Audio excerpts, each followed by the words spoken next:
अस्सलामुअलैकुम ladies and gentleman, I am Ayesha और ये मैंने एक 16 इंचेस का बड़े साइज़ का वॉल क्लॉक प्रिपेयर किया है बड़ी शदीद ठंड में बैठ के।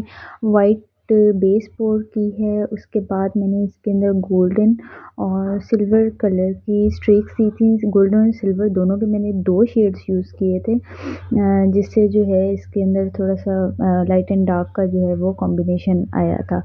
और वो सारा करने के बाद ये क्रिस्टल्स जो हैं ये पोर किए। इससे जो है इसकी लुक काफ़ी लग्ज़ूरियस से हो गई थी।